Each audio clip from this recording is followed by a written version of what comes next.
और अखबार स्क्रिप्ट पढ़ती हूँ और मुझे भी मेरे फ्यूचर के बारे में सोचना है, इसीलिए मैं रोड पर आई हूँ और ये मोर्चे में आई हूँ। आप लोग भी अवाम से सवाल करना सीखिए।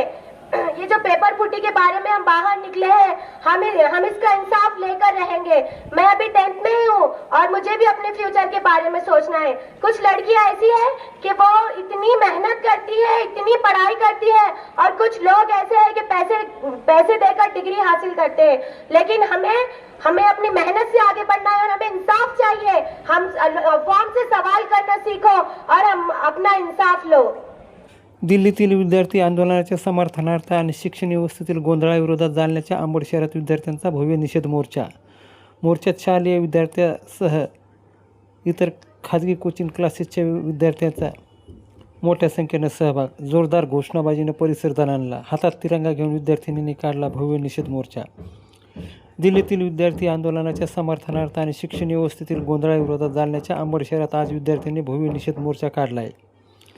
या मोर्चात शालेय विद्यार्थ्यांचा मोठ्या संख्येनं सहभाग होता। नीट पेपर फुटी प्रकरणी केंद्रीय शिक्षण मंत्री धर्मेंद्र प्रधान यांच्या राजीनाम्याच्या मागणीसाठी दिल्लीतील जंतर मंतर येथे विद्यार्थ्यांचे आंदोलन सुरू आहे। या आंदोलनाला पाठिंबा दर्शवण्यासाठी अंबड शहरात विद्यार्थ्यांनी आज भव्य निषेध मोर्चा काढला। हातात तिरंगा घेऊन विद्यार्थ्यांनी जोरदार घोषणाबाजी करत शहरातून मोर्चा काढला। यावेळी घोषणांनी संपूर्ण परिसर दणाणून गेला होता। अंबड शहरातील छत्रपती शिवाजी महाराजांच्या पुतळ्यापासून या मोर्चाला सुरुवात झाली। शहरातील विविध मार्गावरून मार्गक्रमण करत हा मोर्चा उपविभागीय अधिकारी कार्यालय येथे पोहोचला। त्यानंतर विद्यार्थ्यांनी आपल्या मागणीचे निवेदन प्रशासकीय अधिकाऱ्यांना सादर केले आणि आंदोलनाची सांगता केली। या आंदोलनात शालेय विद्यार्थ्यांसह इतरही खाजगी कोचिंग क्लासेसच्या विद्यार्थ्यांचा नागरिकांचा मोठ्या संख्येने सहभाग होता। यावेळी काही मान्यवरांनी आपले मतही मांडले।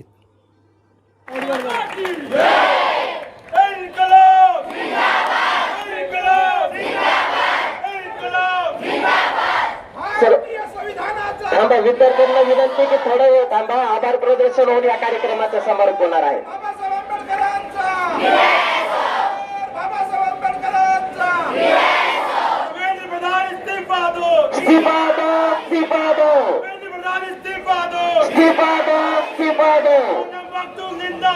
जिंदाबाद जिंदाबाद जिंदाबाद जिंदाबाद।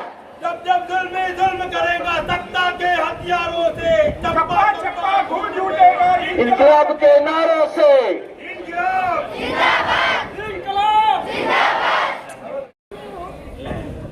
और अखबार स्क्रिप्ट पढ़ती हूँ और मुझे भी मेरे फ्यूचर के बारे में सोचना है, इसीलिए मैं रोड पर आई हूँ और ये मोर्चे में आई हूँ। आप लोग भी अवाम से सवाल करना सीखिए। ये जो पेपर फुटी के बारे में हम बाहर निकले हैं, हम इसका इंसाफ लेकर रहेंगे। मैं अभी 10th में ही हूँ और मुझे भी अपने फ्यूचर के बारे में सोचना है। कुछ लड़कियां ऐसी है कि वो इतनी मेहनत करती है, इतनी पढ़ाई करती है, और कुछ लोग ऐसे हैं कि पैसे देकर डिग्री हासिल करते हैं। लेकिन हमें अपनी मेहनत से आगे बढ़ना है और हमें इंसाफ चाहिए। हम अवाम से सवाल करना सीखो और हम अपना इंसाफ लो। बिकते हैं पेपर, बिकते हैं ख्वाब, और बिकते हैं पेपर, बिकते हैं ख्वाब। अवाम से लेंगे हम, सिस्टम से लेंगे हम अपना हिसाब। देखिए, हमें ये जो पेपर फुटी के बारे में हम बाहर निकले हैं, हमें इनका इंसाफ चाहिए। मैं एक नारा बोलूंगी, आपको उसके आगे कहना है। कल लड़े थे गोरों से, आज लड़ेंगे चोरों से। कल लड़े थे गोरों से, आज लड़ेंगे चोरों से। कल लड़े थे गोरों से, आज लड़ेंगे चोरों से। कल लड़े थे गोरों से, आज लड़ेंगे चोरों से। इनकिलाब जिंदाबाद, इनकिलाब जिंदाबाद, इनकिलाब जिंदाबाद। शुक्रिया, थँक यू। या वर्षी नीट 2026चा पेपर दिलेला आहे। जसं की आपल्या सर्वांनाच माहिती आहे की 3 मेला झालेला जो पेपर आहे तो लीक झाला होता।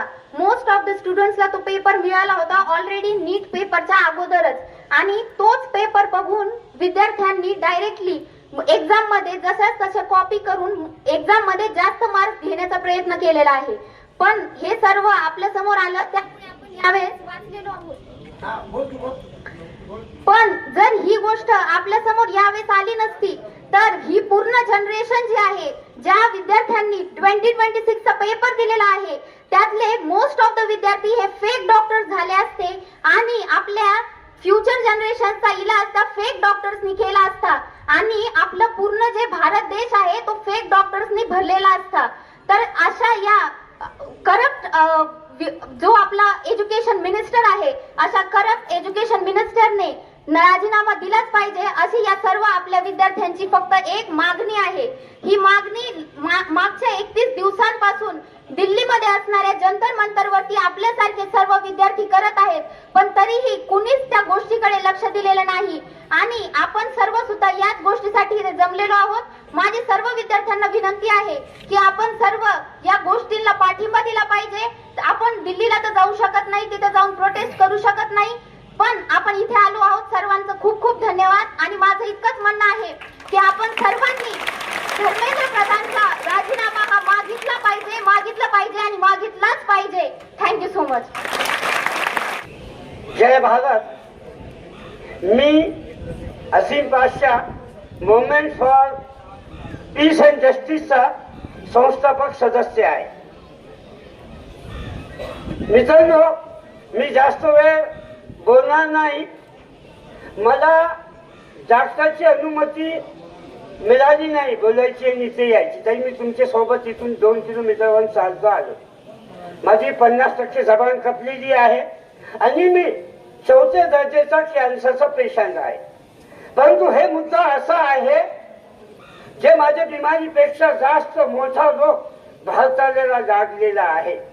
आपण सैनिक, किसान, मजदूर, हमाल, कामदार, कष्टकरीचे लेख आपल्याला प्रयत्न करावे लागतात आणि आपला हे शासन आपली एक पण बात सुनायला तयार नाही. तर अशा वेळेस आम्ही गप्प बसू शकत नाही. तुम्ही बघा, याच्याने अगोदर 2020ला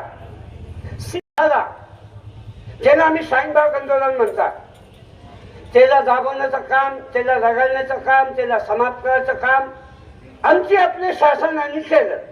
त्याच्यानंतर 1.5 वर्ष आमचे किसान दिल्लीचे बाउंड्रीवर बसले. आमचे 750हून जास्त किसानाची तिथं शहीद झाले. आमच्या सरकार ऐकायला तयार नाही. त्याच्यानंतर आपली बहिणी, पहिलवान बहिणी, त्यांचे आंदोलनचा कसा केलं गेला आहे. आज आपलं विद्यार्थी आंदोलन अभिजित दिपके साहेब आणि सोनम साहेब यांच्या नेतृत्वात, तर काल परवा तुम्ही बघा, सफेद कापडा घेऊन लोकतंत्राच्या पोटामध्ये हल्ला करण्यात आलेला आहे. हे आम्ही कुचो चाललेले आहे. आमचा शासन आम्हाला कुचो नेत आहे. काय आमच्या विद्यार्थी सोबत जे 13 एप्रिल 1919 मध्ये जालियाना बाग मध्ये जनजागरणे हजार करून 1000 पेक्षा जास्त आमचे शांतीपूर्ण आंदोलन करताना शहीद केलं होतं. काय जंतर मंतरवर त्यांची ते योजना आहे की आमच्या विद्यार्थ्यांना समाप्त करावं. मी जे संघटनेमधून आलेलो आहे मागच्या 20 वर्षापासून, ते right to food, right to health, right to education, वर्कर्सची समस्या, याच्यावर आम्ही काम करत आहोत. आमचा एकच नारा आहे, आम्ही फक्त संविधानाचा जो स्वप्न आहे त्याला साकार करण्यासाठी आम्ही काम करत आहे. याबद्दल आम्ही खामोश बसू शकत नाही. मी आपले 2 शब्द संपूर्ण अगोदर तुम्हाला आपले महामानवचं योगदान तुम्हाला हे दाखवतो. तुम्ही बघा, आपले महामानवचं हे योगदान, हे आमच्या विजन डॉक्युमेंट आहे. हिंदू, मुस्लिम, शीख, ईसाई, हिंदू, मुस्लिम, सिख, ईसाई सबको समान लिखा है. मिटाकर जात पात बाबा साहब ने संविधान लिखा है, संविधान हे संविधान आम्हाला सांगतो, कभी फुर्सत मिले तो पढ़ना मुझे, कभी फुर्सत मिले तो पढ़ना मुझे, मैं तुम्हारी बेमिसाल उलझनों का समाधान हूँ, मैं भारत का संविधान हूँ, मैं भारत का संविधान। मेरे साथ में आप दो घोषणा देंगे, एक मैं कहूँगा संविधान के सम्मान में, आप कहेंगे हम हैं मैदान में। संविधान के सम्मान में, संविधान के सम्मान में, संविधान के सम्मान में। अब एक आखिरी घोषणा, मैं कहूँगा मेरा तेरा रिश्ता क्या, हम बोलेंगे जय संविधान, जय संविधान। तेरा मेरा रिश्ता क्या, तुझा माझा नाता काय, तुझा माझा नाता काय, तेरा मेरा रिश्ता क्या। जय भारत, जय संविधान, जय विश्व। धन्यवाद आदरणीय। तर ह्या अशा लोकांकडून आपण नक्कीच प्रेरणा घेऊन पुढे गेलं पाहिजे. त्यांचं आज काही नाही, त्यांच्या घरातले सगळे लेकरं ज्या ज्या जागेवर सेटल आहेत ते फक्त तुमच्या भविष्यासाठी आले. आणि त्यांनी जी बाब सांगितली सगळ्यात महत्वाची भारतरत्न डॉक्टर बाबासाहेब आंबेडकरांबद्दल, की संविधान, तर हे नाकर्ते सरकार संविधान बदलण्याचा प्रयत्न करते. संविधान जर बदललं तर माणसाला माणसात आणण्याचं एक महा असं पुराण आहे. जर पाहायला गेलं तर संविधानानं माणसाला माणसात आणलेलं आहे आणि त्याच माणुसकीला मिटवण्याचं काम हे नाकर्ते सरकार करतंय. तर नक्कीच संविधानाच्या सन्मानात आपल्याला भविष्यात सुद्धा, तुम्ही या देशाचं भविष्य आहात, तुम्हाला रणांगणात उतरावं लागणार आहे. यानंतर मी नीटची तयारी करणारी मुलगी होती अंबड शहरातली विद्यार्थिनी. तिने या पेपर फुटीच्या त्रासानंतर तिने जे अभ्यास केला होता तो अभ्यास तिला वाटलं कुठेतरी मी कमी पडले, पण नक्कीच ती आपली काही कमी नव्हती पडली. खरं तर भ्रष्टाचारी लोकांनी पेपर विकले होते, पण तिचा बळी घेऊन या नीटचा त्यांनी विल्हेवाट केली, त्या नीट पेपरची. यानंतर मी आदरणीय प्राध्यापक डॉक्टर तेगमपुरे सरांना अशी विनंती करतो. कानाकोपऱ्यात आज रोजी सर्व तहसील कार्यालयावर, सर्व जिल्हा अधिकारी कार्यालयावर, सर्व एसडीएम ऑफिसवर मोठ्या प्रमाणात धरणे, आंदोलने, मोर्चे, निदर्शने होत आहेत आणि दिल्लीमध्ये जंतर मंतरहून संसद भवनाकडे मार्च निघालेला आहे. हे सांगत असताना अतिशय अभिमान वाटतो की देशातला युवक झोपलेला नाही, तो जागा आहे, तो जागा आहे, जागा आहे. म्हणूनच आज एसडीएम ऑफिसवर इतक्या मोठ्या प्रमाणात युवकांची संख्या दिसत आहे. कारण युवक जर झोपला तर काय होऊ शकतं हे देशात अनुभवत आहोत आपण. गली बेच देंगे, मोहल्ला बेच देंगे, गली बेच देंगे, मोहल्ला बेच देंगे. अगर सो गई देश की नौजवान पीढ़ी तो देश के गद्दार देश बेच देंगे, तो देश के गद्दार देश बेच देंगे. मित्रांनो, डॉक्टर बाबासाहेब आंबेडकरांनी संविधान निर्माण करत असताना आपल्याला अभिव्यक्तीचं स्वातंत्र्य दिलेलं आहे, आपल्याला संघर्षाचं स्वातंत्र्य दिलेलं आहे, आपल्याला आपली भूमिका मांडण्याचं स्वातंत्र्य दिलेलं आहे. आणि इतकं मोठं स्वातंत्र्य जर आपल्या सोबत नसतं, त्याचं पाठबळ जर आपल्याला नसतं, तर सध्या दिल्लीत बसलेलं सरकार आपल्याला व्यक्त होऊ दिलं असतं का, असा प्रश्न आपल्याला मनाला विचारून बघा, म्हणजे त्याची उत्तरं सापडतील. म्हणजे देशाच्या युवकांना देशोधडीला लावणारं काम ज्यांनी केलेलं आहे आणि त्यांचं समर्थन जर तुम्ही करत असाल, त्यांना जर पाठबळ देत असाल, त्यांची मंत्रिमंडळातून हकालपट्टी करत नसाल, तर आपले इंटरेस्ट काय आहेत हे यामधून अधोरेखित होतं. म्हणाला होता, अगर कोई सरकार देश के युवाओं को, देश की जनता को उसके कर्तव्य के प्रति सजग ना हो तो देश के युवाओं का ये अधिकार ही नहीं बल्कि आवश्यक कर्तव्य बनता है कि ऐसी सरकार को तबाह कर दे. मित्रांनो, वेळ आहे ही गुलाबासाठी शोध करण्याची. जेव्हा जंगलात वनवे पेटलेले आहेत, हा देशभर वनवा पेटलेला आहे, देशभर वनवा पेटलेला आहे. देशातला युवक, देशातली युवती, देशातला कामगार, देशातला कष्टकरी, देशातला श्रमिक, देशातला शेतकरी, शेतमजूर आज रस्त्यावर आलेला आहे. रस्त्यावर येऊन एकच प्रश्न करतोय, एकच घोषणा करतोय, तख्त बदल दो, ताज बदल दो, बेईमानों का राज बदल दो. ताज बदल दो, बेईमानों का राज बदल दो. तुम्ही आम्हाला काय सांगितलं, काय स्वप्न दाखविले, देशातल्या युवकांना, युवतींना कोणतं आश्वासन दिलं, आणि आज सत्तेस्थानी बसून तुम्ही काय करताय, हा देशातला युवक प्रश्न विचारतो. प्राइम मिनिस्टर जवाब दो, जवाब तुमको देना होगा. बीए बीकॉम बीएससी क्यों नहीं है वैकेंसी, प्राइम मिनिस्टर जवाब दो. एमए एमकॉम एमएससी क्यों नहीं है वैकेंसी, प्राइम मिनिस्टर जवाब दो. आजच माझा लेख आहे, रोजगार विरहित विकास आणि भारतीय संविधान. विकासाची गोड स्वप्न दाखवून देशांच्या युवकांची स्वप्न धुळीला मिळवत असाल तर देशातला एक युवक सहन करणार नाही. कारण भगतसिंग म्हणाला होता,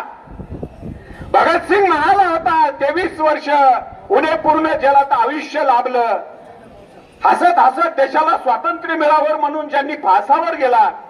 भगतसिंग म्हणाला होता, हम चाहते हैं हमारे देश का नौजवान, हम चाहते हैं हमारे देश का नौजवान, हमारी नई पीढ़ी खुद सोचे. हम चाहते हैं हमारे देश का नौजवान, हमारी नई पीढ़ी खुद सोचे, वो सवाल करना सीखे. आंखें मूंद कर किसी के पीछे चलना भी एक तरह की गुलामी होती है. आणि आपण आपल्या डोळ्यावर पट्टी बांधल्यासारखं त्यांचं अंधानुकरण करायचं, हे या देशातला युवक आता करणार नाही. का करणार नाही, हे सोनम वांगचुकने आम्हाला दाखवून दिलेलं आहे. काय दाखवून दिलेलं आहे? सोनम वांगचुक कोण आहेत आपल्याला माहित आहे का? सोनम वांगचुकचा कोणता मुलगा नीट देऊन, पेट परीक्षा देऊन शिक्षक किंवा एमबीबीएस डॉक्टर होणार नाही आहे.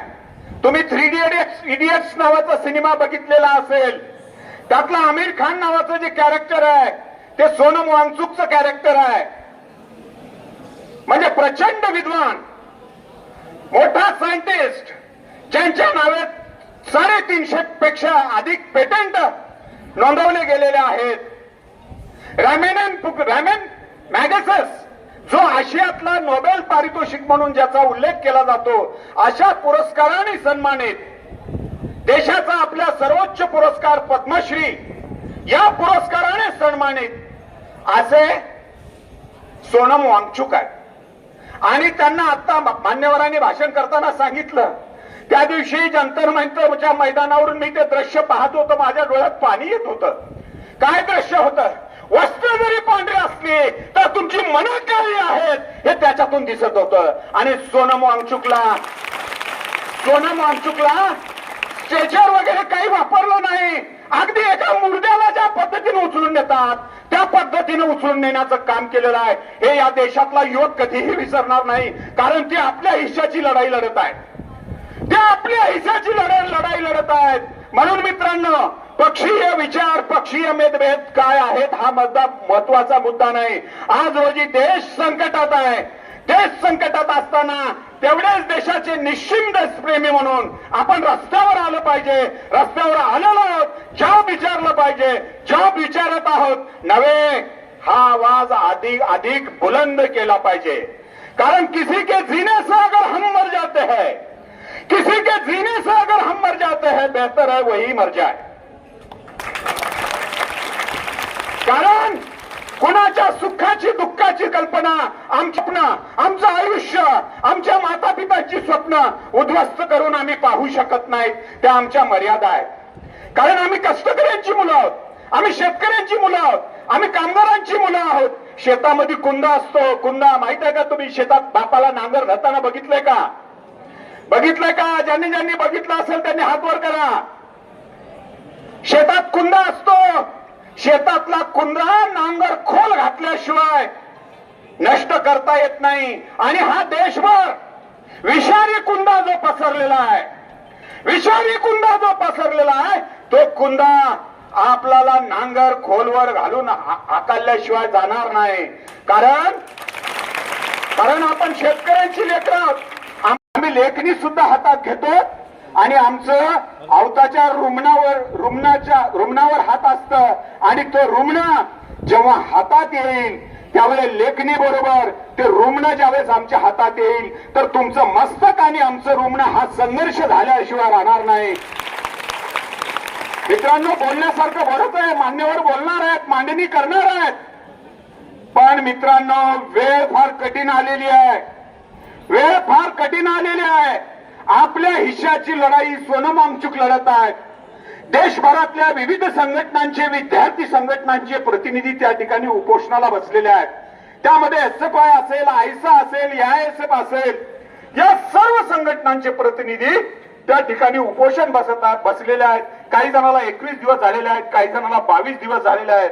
अर्धा तास जेवायला उशीर जर झाला तर आपल्या पोटाची घालमेल, आपल्या मनाची घालमेल काय होते हे आपण अनुभवलेलं आहे. आणि 21 दिवसापासून ज्यांच्या पोटात अन्नाचा कण गेलेला नाही त्यांच्या माता पित्यांची काय अवस्था असेल हे जरा कल्पून बघा. आणि आपण काय केलं पाहिजे, कसं केलं पाहिजे, कधी केलं पाहिजे, कुठं केलं पाहिजे आणि का केलं पाहिजे याची उत्तरं तुम्हाला सापडल्याशिवाय राहणार नाही. आपण सर्वांनी महामानवांची शपथ घेऊन ज्यांनी आपल्याला हे स्वातंत्र्य दिलेलं आहे, हे वारसा हक्कानं स्वातंत्र्य आलेलं नाही, हे संघर्षानं स्वातंत्र्य मिळालेलं आहे. भारतीय तिरंगा या ठिकाणी फडकत आहे. हा तिरंगा खाली पडू नये म्हणून, हा याचा स्वाभिमान जिवंत राहावा म्हणून लाखो लोकांनी आपलं बलिदान दिलेलं आहे. नीट परीक्षेमध्ये जो काही घोटाळा झालेला आहे, पेपर फुटी झालेला आहे, त्यानंतर रेकॉर्डवर आलेल्या 28 तरुणींनी स्वतःला संपवलेला आहे. आपल्या अंबडमधल्या एका विद्यार्थ्यांनी स्वतःला संपून घेतलेला आहे. ही फार वेदनादायी गोष्ट आहे. त्यांच्या माता पित्याला काय वाटत असेल तुम्ही कल्पना करून बघा. ही साधी कल्पना सुद्धा. आणि आज या देशात कोणीच सुरक्षित राहिलेलं नाही. त्यामुळं आपलं भविष्य आपण घडवायचं आहे आणि आपलं भविष्य आपण घडत असताना आपण सजग, विवेकी, जागृत राहिलं पाहिजे आणि हा लढा व्यापक केला पाहिजे. नव्हे तो आपण कराल असा आशावाद व्यक्त करतो आणि थांबतो. इन्कलाब जिंदाबाद. धन्यवाद आदरणीय प्राध्यापक डॉक्टर मारुती दिगंपुरे सर. यानंतर एक आम्ही लेखणी सुद्धा हातात घेतो आणि आमचं अवताच्या रुग्णावर हात असतं आणि तो रुग्ण जेव्हा हातात येईल त्यावेळेस लेखणी बरोबर ते रुग्ण ज्यावेळेस आमच्या हातात येईल तर तुमचं मस्तक आणि आमचं रुग्ण हा संघर्ष झाल्याशिवाय राहणार नाही. मित्रांनो, बोलण्यासारखं बरंच आहे, मान्यवर बोलणार आहेत, मांडणी करणार आहेत, पण मित्रांनो वेळ फार कठीण आलेली आहे. वेळ फार कठीण आलेली आहे. आपल्या हिश्श्याची लढाई सोनम वांगचुक लढत आहेत.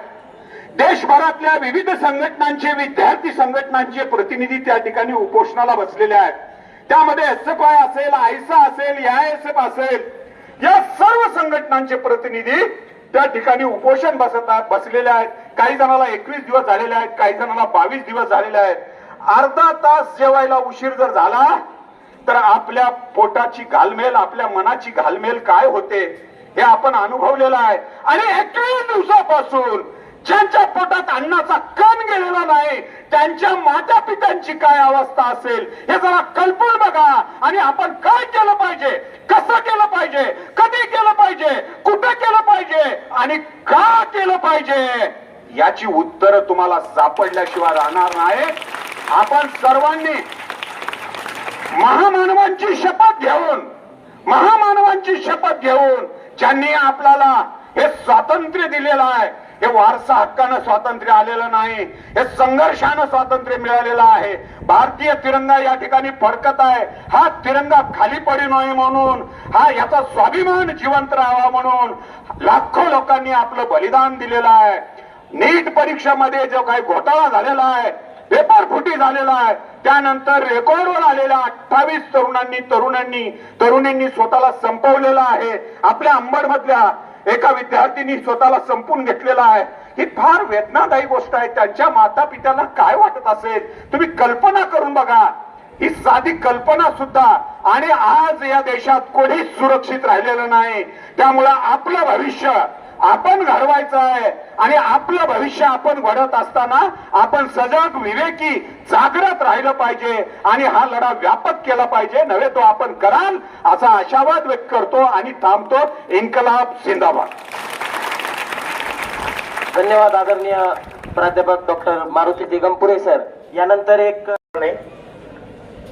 आपण सकाळपासून या रॅलीमध्ये सहभागी आहात आणि ठिकठिकाणाहून आपण विविध अकॅडमीज असतील, विविध क्लासेस असतील, मत्स्यधरी महाविद्यालय असेल, या ठिकाणावरून आपण आलेले आहात. सर्वप्रथम आपलं अभिनंदन, आपलं स्वागत आणि विशेषतः आपलं कौतुक केलं पाहिजे की आपण एवढ्या मोठ्या संख्येने या उपक्रमामध्ये सहभागी झालेला आहात. ही जी संयोजन समिती आहे, संयोजन समितीचंही मनापासून अभिनंदन. आणि आपल्याला सांगू इच्छितो की शिक्षण ही अत्यंत महत्वाची गोष्ट आपल्या आयुष्यातील आहे. शिक्षण असेल तरच आपलं आयुष्य आपण योग्य प्रकारे पुढे जगू शकतो. आणि आता जे मान्यवर बोललेले आहेत इथे, विशेषतः आपल्या अंबडच्या एका विद्यार्थिनीविषयी त्यांनी जे आपल्याला सांगितलेले आहे, खरं म्हणजे त्या मुलीसाठी आपली श्रद्धांजली. मात्र आपल्याला एक प्राधान्याने सांगितलं पाहिजे की कुठल्याही गोष्टीला पर्याय असतो, कुठल्याही समस्येला तोडगा असतो. आणि एक लक्षात आपण घेतलं पाहिजे की आयुष्य जे आहे संपविण्याचा आपल्याला अधिकार नाही. कितीही अडचणी आल्या आयुष्यामध्ये तर एक आपण लक्षात ठेवा, आपलं आयुष्य संपविणे हा त्यावरचा पर्याय, त्यावरचा तोडगा कधीही असू शकत नाही. आणि नेहमी लक्षात ठेवा, परिस्थिती जी असते ही कधीही सारखी नसते, ती बदलत असते. कितीही वाईट परिस्थिती असेल, आपण जर आपल्या देशाचा भूतकाळातील इतिहास बघितला तर लक्षात येईल, येथे विविध लोकांचं जे राज्य होतं, अखेरचं राज्य इंग्रजांचं होतं. इंग्रजांची राजवट सुद्धा कायम टिकली नाही. आणि म्हणून आपल्याला ज्या काही अडचणी असतील, ज्या काही समस्या असतील, त्या काही फार काळ टिकणार नाहीत. एक दिवस या समस्या संपूनच जाणार आहेत. हा सकारात्मक विचार आपण मनात ठेवला पाहिजे. आणि महत्वाचं म्हणजे आपण कधीही आशावाद सोडता कामा नये. परिस्थिती कितीही वाईट असेल तर आपण लक्षात ठेवलं पाहिजे की या परिस्थितीला सुधारण्याची क्षमता आपल्यामध्ये आहे. आणि वाईट परिस्थितीवर सोल्युशन आपल्याला हवं असेल तर त्यासाठी एकमेव मार्ग असतो, तो म्हणजे शिक्षण. आपला जो विश्वास आहे शिक्षणावरचा तो कधीही ढळता कामा नये. समोर आव्हानास्पद आहे, आपल्या समोर बिकट असलेली परिस्थिती आहे, परंतु ही परिस्थिती कायम राहणार नाही हे आपण लक्षात घ्या. तुमच्यापैकी किती लोक संविधान वाचतात? संविधान किती लोक वाचतात? हात वर दिसत नाही. म्हणजे आपल्याला एक लक्षात असलं पाहिजे की संविधानामध्ये मूलभूत अधिकार हे दिलेले आहेत. आणि त्या मूलभूत अधिकारामध्ये काही अधिकारांपैकी एक अधिकार असा आहे की आपल्याला लोकशाहीचं जे स्वातंत्र्य आहे त्या मूलभूत अधिकाराच्या आधारे प्राप्त होत असतं. आपण जर लक्षात घेतलं तर हे जे संविधान आहे आपल्याला लोकशाही मार्गाने जीवन जगण्यासाठी परिस्थिती निर्माण करतं. लोकशाही देशामध्ये नसेल, तुम्ही ज्या देशांमध्ये लोकशाही नाही त्या देशाचा विचार करा आणि तिथे परिस्थिती किती विदारक आहे हे तुमच्या लक्षात येईल. आपण नेहमी धर्मेंद्र प्रधान सारख्या लोकांना आपण विरोध करतो आणि त्यांना हटविण्याचा आटोकाट प्रयत्न करतो. ते योग्य आहे हे आपण समजू शकतो. परंतु एक लक्षात घ्या, आपण केवळ आंदोलने करून, आपण केवळ घोषणाबाजी करून त्यावर सोल्युशन मिळणार नाही. तर उद्या आपण या देशाचं भविष्य घडविणारे लोक आहोत असा विचार घेऊन मनात जर आपण पुढे आपली प्रगती केली तर धर्मेंद्र प्रधान सारखे जे शिक्षण मंत्री आहेत ते बदलणारच आहेत. तर अशा पद्धतीचे मंत्री तेथे राहणार नाहीत आणि या देशातील सगळ्या तरुणांचं भविष्य जे आहे ते सुरक्षित राहील. त्यासाठी तुम्हाला रात्रंदिवस कष्ट करावे लागतील, अभ्यास करावा लागेल. आता राहिला प्रश्न ह्या पेपर फुटीचा, पेपर फुटीमुळे अनेक विद्यार्थ्यांचं नुकसान झालेलं आहे, अनेक तरुणांचं नुकसान झालेलं आहे आणि त्या विरोधात जर कोणी आवाज उठवत असेल तर तो आवाज दाबण्याचा प्रयत्न सत्ताधीश करीत आहेत. ही आपल्या समोरची गोष्ट आहे की आपण जोपर्यंत सजग होणार नाही, जोपर्यंत आपण परिस्थिती समजून घेणार नाही, तोपर्यंत आपण हे बदल घडवू शकणार नाही. आपल्याला स्वतःची सत्सद विवेक बुद्धी असणं हे अत्यंत गरजेचं आहे. ती जोपर्यंत आपल्याकडे येणार नाही तोपर्यंत आपण हे बदल घडवू शकणार नाही. आणि या देशामध्ये सर्वात मोठी शक्ती जर कोणती असेल तर ती म्हणजे तरुणांची आहे, ती म्हणजे विद्यार्थ्यांची आहे. जगामध्ये जिथे जिथे विद्यार्थ्यांनी क्रांती केलेली आहे त्या त्या देशातील सरकार बदलून तेथे अशा पद्धतीची सरकारे स्थापन झालेली आहे ज्यामध्ये केवळ देशाचंच नव्हे तर खास करून तरुणांचं आणि प्रत्येक घटकाचं जे हित साधण्याचा पूर्णतः प्रयत्न झालेला आहे.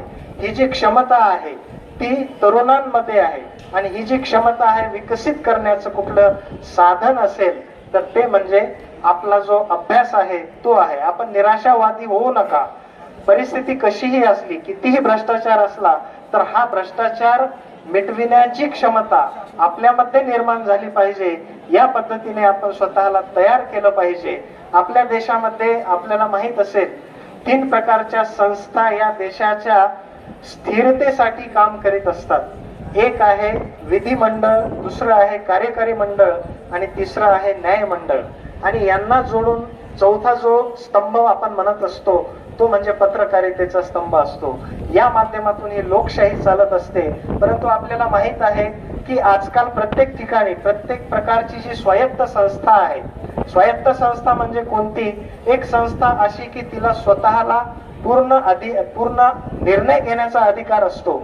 जसं की न्यायमंडळ असेल, न्यायालय असेल, न्यायालयामध्ये कोणीही हस्तक्षेप करू शकत नाही अशा पद्धतीची ही संस्था आहे. त्यानंतर ब्युरोक्रेसी आहे या देशामधली, नोकरशाही आहे. जसं की आता तुमच्या पैकी आणि एक लक्षात घ्या, सर्वांनाच डॉक्टर बनता येणार नाही, सर्वांनाच इंजिनियर बनता येणार नाही आणि केवळ डॉक्टर आणि इंजिनियर बनलं नाही म्हणजे करिअर संपलं. कृपया असं आपण न समजता करिअरची जी विविध क्षेत्रे आहेत त्यांचा आपण व्यवस्थित अभ्यास केला पाहिजे, त्यांची आपण निवड केली पाहिजे आणि आपण जर ठरवलं तर आपण काहीही करू शकतो हा विचार आपण लक्षात घेतला पाहिजे. जी आहे लोकशाहीचा अर्थ असा देखील समजू नका, लोकशाही म्हणजे स्वैर स्वातंत्र्य अजिबात नाही. थोडक्यात तुम्हाला एकाच मिनिटामध्ये मी एक लोकशाही विषयी गोष्ट सांगतो आणि थांबतो. एक कथा आहे ती तुम्ही अवश्य वाचा. अमेरिकेचे लेखक आहेत गार्डिनर नावाचे, the rule of the road नावाची ती कथा आहे. आणि ते असं लिहितात की एका देशाला स्वातंत्र्य मिळतं आणि स्वातंत्र्य मिळाल्यानंतर लोक असं गृहीत धरतात की आता आपण कुठेही काहीही करायला स्वतंत्र आहोत कारण आपल्या देशामध्ये लोकशाही स्थापन झालेली आहे. आणि मग एक वृद्ध स्त्री असते, एक म्हातारी असते, एका हायवेवरती रस्त्याच्या मधोमध उभी राहते आणि एक लॉरी ड्रायव्हर येतो आणि तो तिथे ट्रक थांबवतो, तो हॉर्न देतो, म्हातारी काही हटत नाही आणि मग तो लॉरी ड्रायव्हर जो आहे तो चिडून खाली उतरतो आणि त्या म्हातारीला म्हणतो तुला मरायचं आहे काय? तर ती म्हातारी असं म्हणते की आता आमच्या देशाला स्वातंत्र्य मिळालेले आहे, कुठेही उभं राहायचं, कुठेही आपण स्वतंत्रपणे राहायचं. तर याचा अर्थ तिने असा घेतलेला आहे की लोकशाही म्हणजे कुठेही उभं राहण्याचा अधिकार. तर कृपया आपण हे लक्षात घ्या. आणि मग तो लॉरी ड्रायव्हर असा म्हणतो की लोकशाहीचा अर्थ असा अजिबात नाहीये की तुम्ही कुठेही रस्त्यावर उभं राहून ह्या पद्धतीचा अडथळा निर्माण करा. आणि लोकशाही जर या देशामध्ये टिकू शकली नाही तर इथे जी काही व्यवस्था निर्माण होईल त्या व्यवस्थेमध्ये आपल्याला सामान्यतः जीवन जगता येणार नाही, पूर्ण भांडवलशाही येईल आणि येथे सामान्य माणूस जो आहे तो सुखाचा श्वास घेऊ शकणार नाही. आणि म्हणून या लोकशाहीचे आधारस्तंभ जर कोणी असतील आणि जगामध्ये जर सर्वाधिक त्या लोकांची संख्या असेल तर ती भारतात आहे.